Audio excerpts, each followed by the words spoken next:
is recording. Okay. Well, hello, everyone. Welcome back to another edition of the podcast, formerly known as 100 Yards Podcast. And no, your eyes are not fooling you. We have a third screen and a special guest joining us this week for a special discussion on UMass football. Surprisingly, is our friend Conor McQuiston. So, Conor, can you please give some info to the audience about yourself? Hey, so I'm Conor. For those of you that don't know, you might not know me on Twitter. I'm the guy that posts all the graphs after every college football game. I'm also Conor McAnalytics on Twitter, just because I'm pretty sure Betts, this big NFL account, subtweeted me one time and called me McAnalytics, and I think that's funny. We can talk about that later if it comes up. I'm a junior. I go to the University of Michigan, go blue. So that saddens me to my very core. But since I am a math and physics major, I do a lot of numbers all the time. So now I do numbers with college football stuff, and I make pretty graphs. And now I can use my numbers to talk about how bad UMass is, which is really fun. So that's why I'm here. Yeah, thanks, Connor. Thanks for the introduction. We're pretty excited. Mark, do you have any opening statements before we hop into this discussion? I think, this is, you may not be very familiar with the UMass program before we dive into this, but I think you will be pleasantly surprised with some of the excellent insights and commentary we have for you today. Oh boy.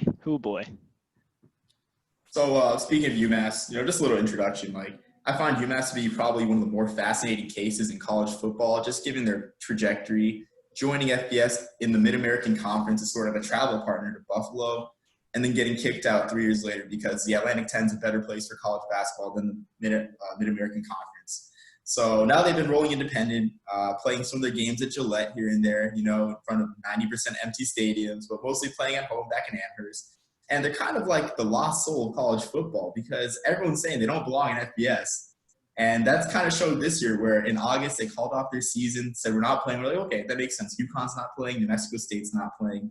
So UMass shouldn't. And then they reversed course a month later and said, okay, we'll play some limited games. And it hasn't been pretty, to say the least. And this was evident, at least for the offense, in their most recent game against Florida Atlantic on national TV on a Friday night on the big stage of CBS Sports Network. And as I sat there eating a large pizza, having a one-man party for myself for this huge occasion, someone caught my eye. Well, first, how bad the offense was caught my eye. And I know, Connor, you have some numbers regarding UMass's offensive ineptitudes. Yeah. I essentially made up this metric. It's called predicted drive points. So what it is I look at where the drive starts and the game state. So the score difference, how much time is left, where they are on the field, and then I see how well the drive went, depending on a couple different metrics, and then I predict based on that how many points they're supposed to score, and then for fun I look at that per drive, and that actually looks to be a pretty good metric for how good an offense or defense is. It lines up pretty well with EPA per play if you're familiar with that. So an average drive across all of college football is 2 points. Across the entirety of college football, the average 3 of out is 0.02 points. UMass's average drive is 0.18 points. So it's barely better than obviously about 0.2 is about 10 times greater than 0.02, but also you're averaging less than the point of drive. It's very bad. It's atrocious. It's not. But the funny thing is, it's actually not the worst offense we've seen over the playoff era, because that would go to 2019 Akron. So 2019 Akron, they went 0-12, and I don't have their advanced numbers pulled up because I actually don't think I need to. So over their 12 games, they scored 126 points. So they averaged 10 points a game.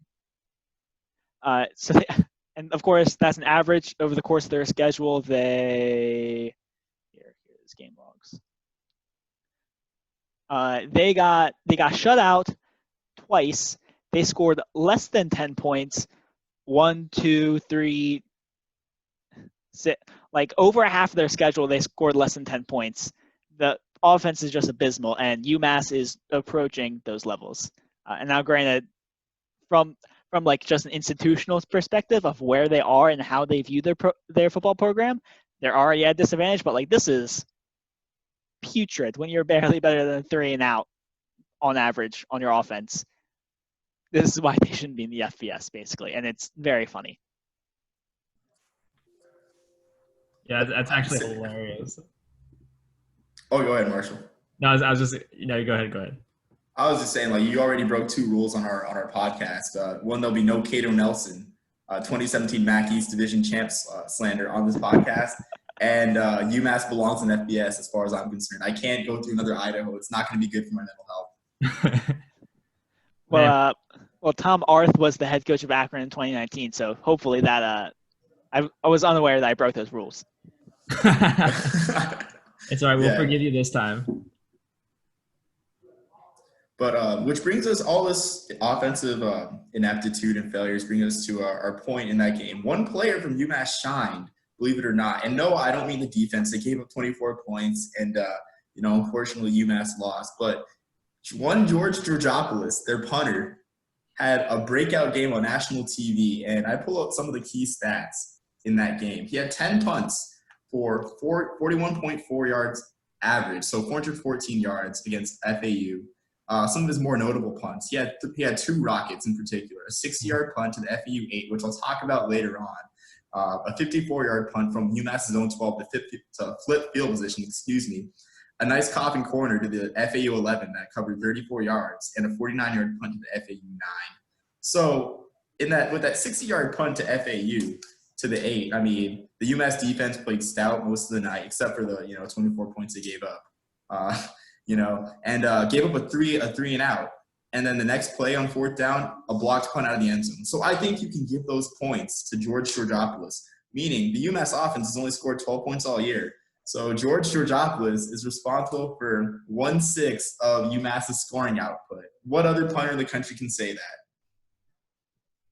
But going on to his season stats, he also had some notable punts against Marshall. He had a 56-yard punt from the UMass 11 and a 55-yard punt from the UMass 12, again, flipping field position and keeping UMass in a 51-10 game as much as they could be against a nationally ranked Marshall team. On the season, he's got 24 punts for a 41.4-yard average, I believe. I'm messing up the average bit, but it's above it. Actually, I think it's 39 yards. I'll have to verify that. And some of his rankings within the country that I was given by Jared Lee, a member of the analytics community that Connor referred me to. He does punt analytics along with the punt runs on Twitter. And his rankings are as follows. First in punts per game at 8 punts. Second in gross punt yards per game, 309.6 yards. Second in net punt yards per game, 296.3 yards. Third in return percentage, 8.3% of his punts have been returned. Punt returners shake in their boots when they have to field a Georgopolous kick. And he's third in EPA above expected on punts between his own 40 and 50-yard line. So if you got to pin an opponent deep, you just got to call it Georgopolous. Really a standout year, really a bright spot for this UMass team, which is why I think he's in the running, or should be at least, for the Rig Eye Award. Because, every other punter that's in the country is a formality, to give that punter the award. But Georgopolous, might as well be team MVP with all these stats he's putting up. I want to know your thoughts, guys. Yeah, I think so. It's really, I was looking into it a little bit, and it's kind of a travesty, really. He didn't get it last year, too. So if you look at last year's winner, we're looking at Max Duffy from Kentucky. He finished the year with 49 punts for 2,358 yards. You have any idea what kind of stats our boy Georgopolous finished with last year? I'd love to hear. 79 punts for 3,116 yards. He absolutely dwarfed Max Duffy's attempts and total yardage. It's just absolutely astounding. No one got used more than him. I don't know if anyone didn't get used more than him. But clearly he was used much more than the award winner. And he wasn't just – and it's not like he was just punting up a bunch of, crappy punts up there. If you look at his when he pinned the opponent inside the 20 on 22 of those occasions. That's more than what is that? A third? Less than a third? I don't know. It's around a third. Give or take. This man, he's not inept. And if you look at it this year, he would actually. So remember the stats that Omar quoted. This is only through 3 games played. Like if you look at it, extrapolating what this would be on track for if the Minutemen had like a full schedule, maybe they should pull a New Mexico State and start scheduling Highlands and Dixie State was it? Like seriously, give this man a little bit of exposure. He can be the biggest storyline of your program in the last 20, 30 years. Andy Isabella, come on, Marshall. I'm just come on. Andy didn't win no awards. He was a finalist though. Hey, I'm just saying I don't know how many punters have more punt yardage than their quarterbacks do passing yardage. And his last name's Georgopolous, which is frankly that's all I need to be on the Georgopolous for Heisman train. That's all I need. I mean, you guys summed it up phenomenally. And on UMass should only be attributed like 12 points for their offense. That seems a bit rich for my blood. Even with my metrics, look, with being able to predict how many points a drive should get, I can then predict how many points a team should score. And by my numbers, UMass only has 5.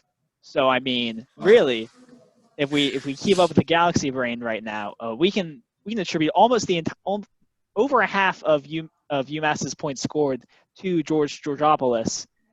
So and I don't know any other punter that's scored 9 points for a team. So if anything, I think he should win the Heisman. Not even the right guy, frankly.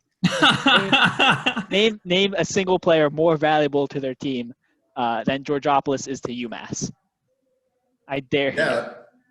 I mean, bringing up more stats. Mute myself for a second. I did what I could. I'm not even close to being as well versed as Conor is, but I did opportunity rates and success rates for UMass's 3 games. So I'm gonna pull that up right now, and I'll just warn you, it's just not pretty. There is just no explosiveness. The UMass offense is so unexplosive. They get passed by airport security. They're just not a bomb threat. And going back to so if you look at their first game, against Georgia Southern, national televised on ESPN2, running the ball, they had 31 carries, only 9 opportunities, so rushes over 5 yards, and 9 successes for an opportunity and success rate of 29%, really low. Passing the ball, they only had a 24% success rate. So success rate is pretty much on first down, as we mentioned last week. It's first down, you get 50% of the yardage. Second down, you get 70% of the first down yardage, and 100% on third and fourth down. So when they're passing the ball, you'd think it'd be more successful or more efficient, but they're only at a 24% clip right there in that Georgia Southern game. Going on to the next game against Marshall, it got worse, especially running the ball. They only had 5 carries out of 25 beyond 5 yards. 6 successes for a 24% rate. Passing the ball was a little bit better, but they benefited from a couple trick plays. Reverse flea flicker pass and a halfback pass. And even still, on 26 attempts, their success rate was 35%. Really putrid. The FAU was, I guess their crowning achievement being on national TV. They had to save the best for last or the worst for last. With 21 rushing attempts, they had only 3 successes for a 14% rate, 5 carries beyond 5 yards for a 24% opportunity rate. And passing the ball, they were only at a 27% success rate. So UMass's offense is just, they say as humans we have a taste for the bad, which is why so many people like the movie The Room. So I think, and honestly, I kind of like the UMass offense for that reason. But I like Georgopolous more. I mean, it just shows how important he is. And I mean, on top of that, America loves a comeback story. Imagine this on national TV on ESPN2, first punt of the season. You're excited. Your punt goes for 8 yards, and then Georgia Southern scores. I mean, moving on to that, like past that, he's got 23 punts for a 40.9 yard average. America loves a comeback story, and Georgopolous epitomizes everything that America stood for. I mean, and we need that, especially in this tight, heated election season. We needed someone to rally behind, and America should rally behind Georgopolous. It's really that never give up attitude, that can-do spirit that's America's built on, Omar. I don't think I could have said it better myself. I'm down. I've seen no reason not to be at this point. Georgopolous, first overall pick. Yes, write the card. Jets, you won't regret it. Let's do this. I don't even care if he's not eligible this year. I'm not going to check. No one else will. He just deserves it. I will add some fuel to the fire. I mean, we need some viewers and listeners, so I want to fire up Texas fans. I want to fire up FSU fans because FSU fans have been called out this week by Dabo, and I think the two, I guess, best punting performances that we, I guess they're like the gold standard are the Michael Dixon game in the 2017 Texas Bowl. I've been a fan of, for the past 3 years, and Graham Gano's performance in the 2008 Champs Sports Bowl, where both punters won their MVPs. And I will say this: Georgopoulos' performances it was better. It was better than the Michael Dixon punt game and the Graham Gano MVP performance. And here's my reasoning for this. Okay, yes, Michael Dixon punted 11 times for 452 yards. Yeah, that's a lot. But Georgopoulos had 10 punts for 414 yards, and he had some absolute rockets. The 60-yard punt I mentioned, a 54-yard punt. Not to mention, it was on a Friday night on CBS Sports Network, so the nation was watching instead of Louisville, Syracuse, and Minnesota, Purdue. But he also scored the team's only 2 points. Michael Dixon's team scored 33, and Graham Gano's team scored 42 in a 42-13 game. Like, honestly, is anyone going to remember the Michael Dixon game or the Graham Gano game? They'll remember the Georgopoulos punt game. No, you're totally right. I mean, in the bowels of history, we're going to go down, and who are we going to remember? Michael Dixon. We're not going to remember Michael Dixon. Graham Gano. It's like, okay, I've seen Graham Gano on like the fantasy wire, But if you saw a guy named Georgopoulos, the name alone, he was named the name's so nice they gave it to him twice. Come on now, you're going to remember that man forever. I mean, we have an All-American caliber punter, a Heisman winning caliber punter, in a small, kind of small northeastern school with a administration that clearly doesn't care about football in a region of America that outside the Patriots does not care about football, kicking bombs deep downfield, scoring points for his team, his putrid team. I see no reason not to. I even remember those two names you brought up earlier. Who's Graham Gano? Who's Michael Dixon? Couldn't tell you. NFL players? Absolutely not. They're not Georgopoulos, which is the only thing I care about right now. He's just incredible. I mean, if you think about it, really. No, go ahead, Marshall. If you think about it, really, ever since this last year, Tom Brady left the Patriots. I mean, name me one other football player from the Northeast. You can't. You just can't. I will say this, adding context. Yes, Michael Dixon's exploits were great. Yes, I do regret missing the Michael Dixon punt game for going on a date that night. I regret it all. But Dixon had 11 punts, and I think pulling it up right now, I forget how many exactly are down inside the 15. 10 punts inside the Missouri 15. Okay, his team scored 33 points. People are going to remember Sam Ehlinger's performance better. Same with Graham Gano. Like, pretty much Gano had 5 punts. A 58-yard long, but that's only 1 punt over 50 yards. Georgopoulos had 2, 4 inside the 20, but his team won 42-13. And no one was really impressive on Florida State. So it was a formality. It's like, hey, why don't we give the punter, make our bowl more memorable? Georgopoulos' game, it will go down in the annals of not only UMass history, but I think really Northeastern football history, like you guys have been saying. I mean, it's like, if you think about it, what's the difference between Michael Dixon and Georgopoulos? It's just the brand, Finally, it's like, so these teams, Florida State and Texas, they have, a high-powered offense. They're scoring points, So it's like people are going to watch those games. They're going to remember those games. Those punters aren't getting opportunities. So it's 2 factors. It's one, the teams are carried by a strong brand. And 2, those punters don't get opportunities a lot. When you have a punter consistently hitting bombs out there on the field, dropping a nukes inside the 10-yard line like Georgopoulos, people are going to forget it. They're going to take him for granted. And that's what we're here today for, people. You should not take him for granted. Enjoy him while he's here because, unfortunately, good things do not last forever. Yeah. I mean, just on the consistency point, it's one thing to have, a good punt of every 5 punts like Florida State did in that bowl game. You usually have about 12 possessions a game. So you're punting on 5 of those. That's no big deal. I can do that really poorly.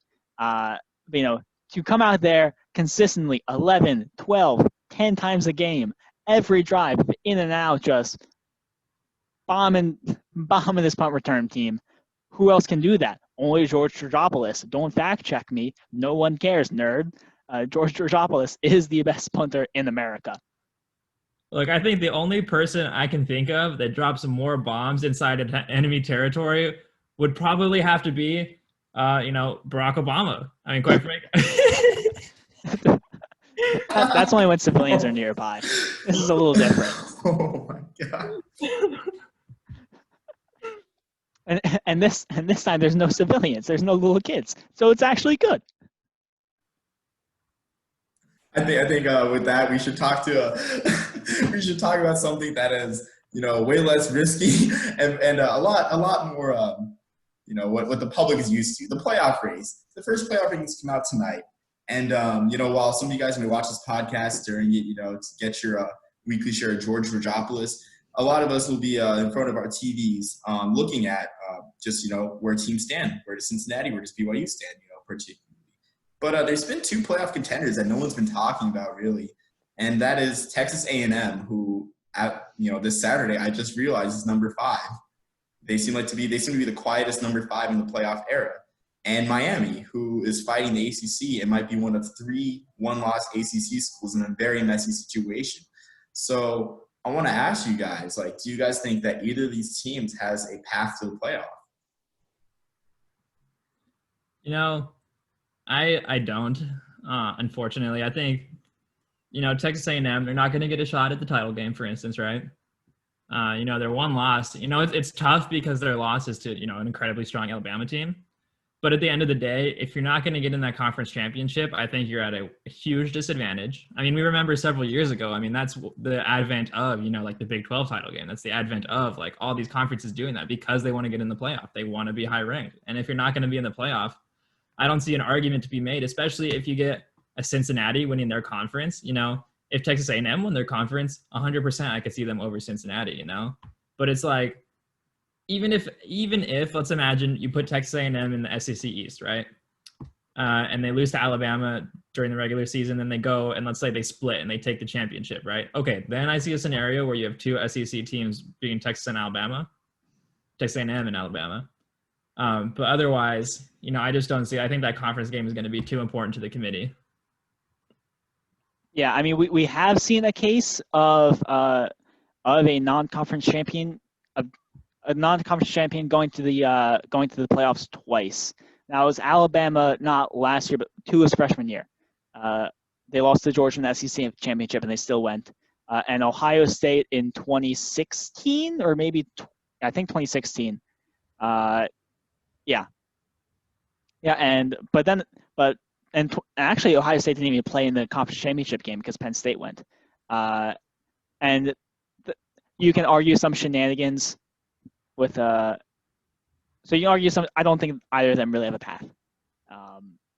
Just for Texas A&M to go, Alabama has to lose out or something, and Florida also has to lose another couple of games. I don't foresee that happening. To Miami to go, Notre Dame would have to lose multiple games.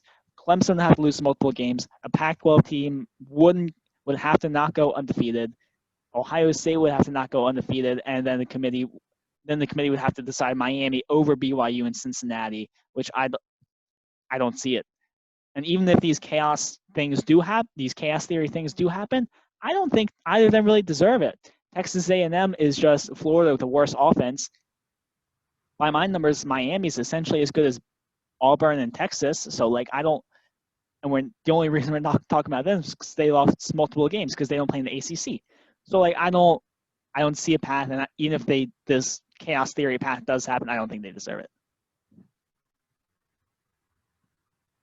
I'd absolutely agree. I think the only thing that's a scary thought that you bring with Miami is Clemson's usually a cross-divisional foe, as Miami's in the Atlantic. So imagine an undefeated Miami, with their best win being against, at this point, 4-loss NC State. Like, would you imagine that they go undefeated with that type of resume? Do you think they'd still be in the playoff? I mean, even if they lost the ACC title game with a resume like that? Who, Clemson? No, I'm talking about Miami Oh. because that's Miami's only loss to Clemson. I mean, for Miami to have a chance, they would have to win in the ACC championship against Notre Dame or Clemson. I mean, I just don't. I don't see that happening. I think they would have a much better chance of beating Notre Dame, but I still, even then.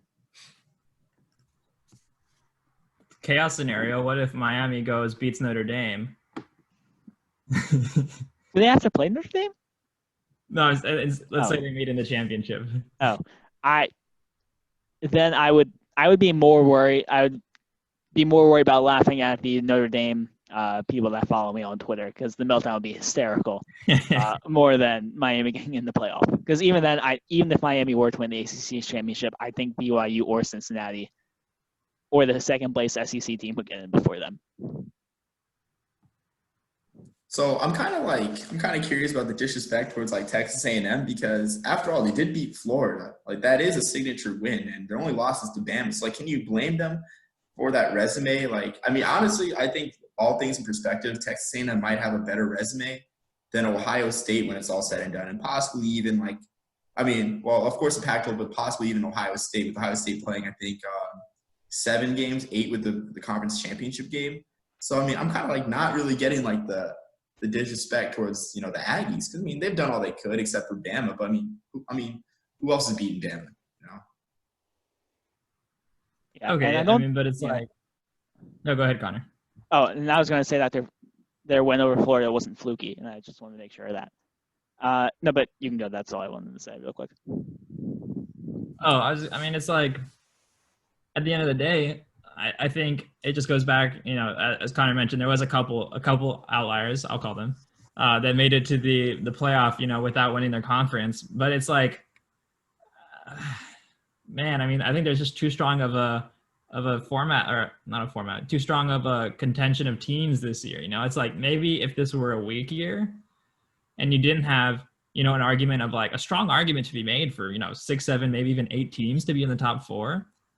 Then you can put them in, but it's like in that case, you're going to need some super strong teams, like resumes to get in. I mean, you're going to have obviously Alabama. If Notre Dame doesn't lose out, they're obviously in. And then it's like, okay, Ohio State probably in if they win out, right? And then it's like, okay, so you have a 4th spot, and you have potentially, Texas A&M, you have a Miami, you have a Cincinnati, you have maybe even a BYU. You have all these teams. Like maybe if Oregon goes undefeated, that's 5 other teams that could make an argument, a contentious argument for that 4th spot. I think it's going to be too much to overcome if they don't win their conference, because you're going to have an Oregon, let's say, that wins a conference. You're going to have a Cincinnati that wins a conference. Yeah, it's like, what else? It's like, yeah, they've done what they can, but at the same time, it's like, it's just still, not enough, I think. I think that's a good point. Oh, go ahead, Connor. I also think their number 5 ranking is more of a formality because it seems to be some sort of consensus that Florida is better than them overall. I wouldn't be so quick to jump on that train, but it just seems like, okay, well, we want to put Florida high, but Texas A&M beat them, so, and it wasn't like a fluky way, so I guess we have to put Texas A&M above Florida. That's it. Like, it feels more like a formality, especially just because when you look at their play on the field, which isn't necessarily the barometer to get anyone in the playoff outside of like Ohio State in 2016. Like they don't play like a playoff caliber team. They play like North Carolina, Washington, Oregon. Like they're just not they just happen to play some cupcakes. Like they played Mississippi State, Arkansas, which was a tough game. And they actually should have lost to Arkansas and South Carolina. So they just had, and they got whooped by Bama. So like, I just don't. I think they're overrated. Is basically what I'm trying to say. Hey, I mean, in the SEC, it just means more. I mean, you can't deny that. Yeah, because because Vandy, Mississippi State, and South Carolina, they're just real powerhouses. No one can beat them outside the SEC. But yeah, I mean, I totally agree with your guys' points. I think this is just I mean, I think this is a breath of fresh air, compared to last year's playoff race when we were literally, watching Utah, Oregon, and then it was really anticlimactic on Saturday once Utah lost, and it's really just the winner of Oklahoma, Baylor. I mean, there's just simply more choices this year, and I think as college football fans, we're all thankful, especially a group of 5 fans like myself. We're thankful for Cincinnati. Hopefully, Cincinnati can break the hump. I mean, especially if you have a team that's played way more games than a lot of Power Fives and they still don't make it, then there's flaws in the system. Like this, 2020 isn't just a pivotal year in terms of elections. It's a pivotal year for the playoff because it'll really show their cards. So it'll be interesting to see where the CFP's mind is at tonight, because that usually is all you need to tell, especially I think 2 years ago when UCF was riding that win streak and they gave them the formality, number 7, you really don't have a chance ranking. It's okay, I see where you guys stand. Yeah, I mean, this is honestly the best argument we have for playoff expansion. And it's yeah, there's a few teams that are clear cut, great teams, but there's a lot of teams that are also very good. And, in sports, we know anything can happen. You put Cincinnati, you put BYU, you put Texas A&M against Alabama again. I can't tell you for certain that Alabama's going to win, I can tell you for certain that Alabama will whoop them again. It would not be a good game. You don't think? No. Okay. No, not even a little bit. No.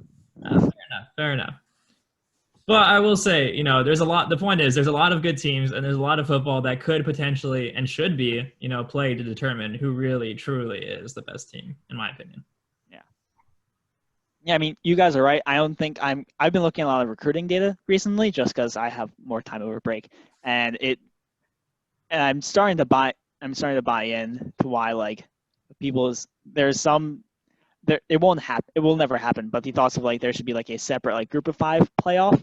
I'm starting to buy into that a little more, just because the talent discrepancy is almost insurmountable, and it saddens me to say it, but it's just Alabama recruits on a wholly different level than Cincinnati and BYU, where I don't even know what they could do to really be competitive with them at some point.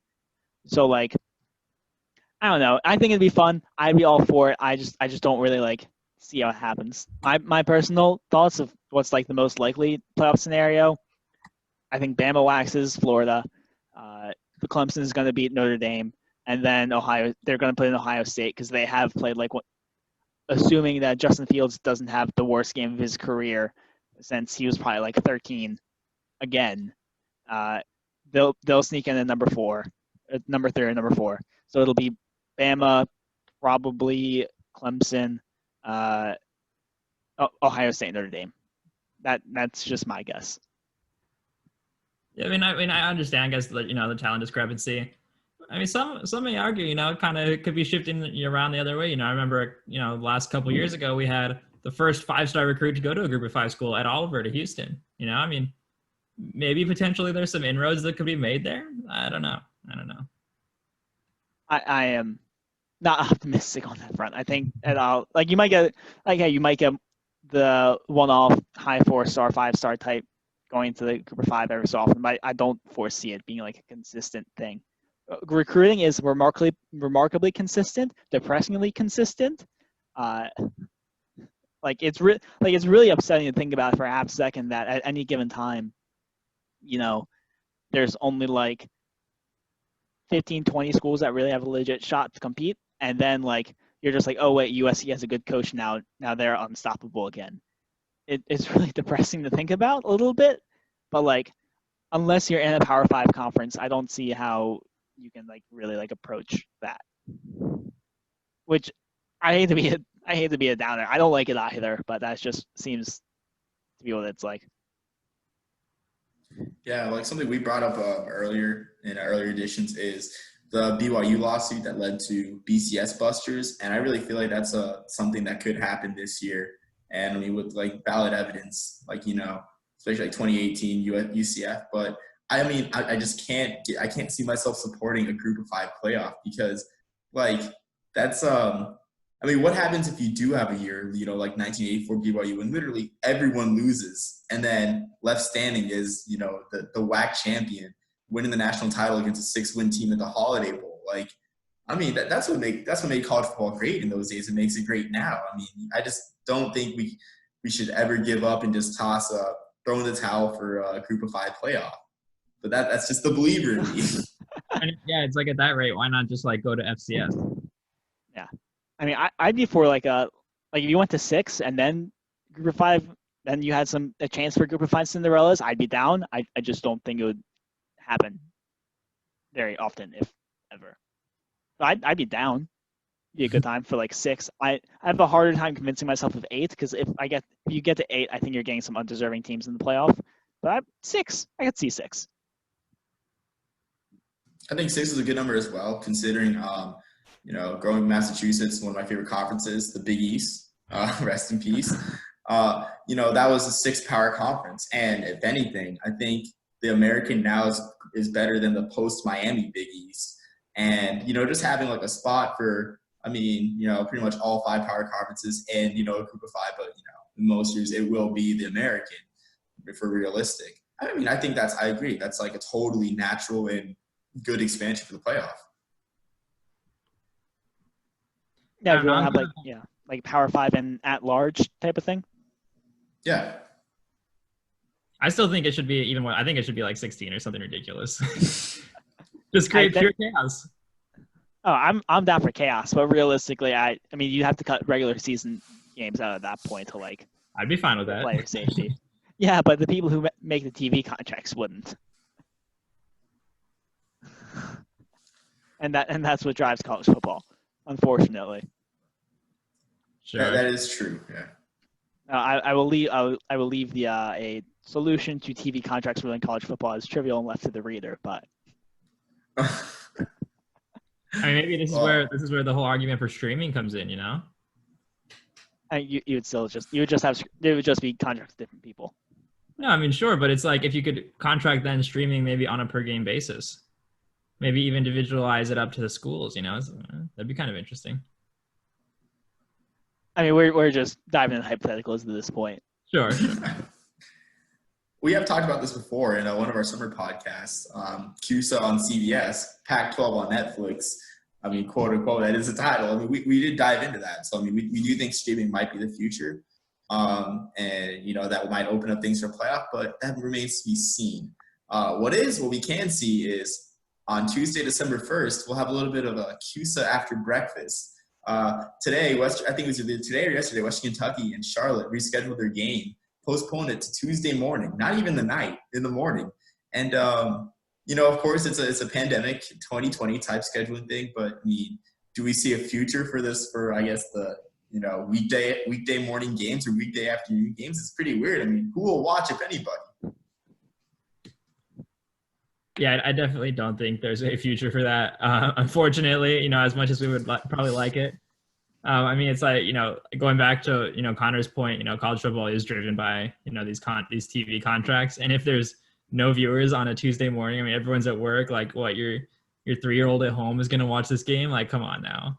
Like there's going to be no one to watch it. Therefore, there's going to be no reason to schedule it because there's no money to be made. What? Tell me, what programs are usually on at that time? Like what show comes on after like Good Morning America? It's like no one knows. Children's television. That's what children's television. It's like, come on now. No, there's no future for this. Yeah, that and the NC, and they would like to keep up the veneer of the student athlete shenanigan. So, and during a semester there's classes at 10:30. So they won't schedule they won't schedule noon games on a Tuesday, even if you want to move to a later slot, just because there's classes then. Yeah. So I think this is just we're on break, and there's a pandemic, so no one's got anything to do anyway. So I guess we might as well play on a Tuesday. Tuesday night, though, action. I hope it never goes away. Oh, amen. I agree. And I will say this, like for me, when I heard the news that on a Tuesday morning I get to see Tyrell Pigrom, another great comeback story, 5th-year senior, 2-0 against Texas. Get to continue his great season with 0 picks and over 200 throws. He's having a quietly good year. Like, I got excited. Like, Tyler Pogrom getting his own TV slot, But I do have to agree with you guys. I have to be realistic and, I guess even then, you know, old people would rather watch Drew Carey on The Price is Right instead of, you know, CUSA football, especially if there's not really many bowl implications in this game. I mean, yeah. That said, we should make this an event. We should make this fantastic. Like, just go all out. Do whatever your normal tailgate is, but times 20 for a Tuesday morning game. I am all for that. I'd say even Jim Nance and Tony Romo on the mic. They're not doing anything. Don't let them prepare. Don't let them prepare. Just let them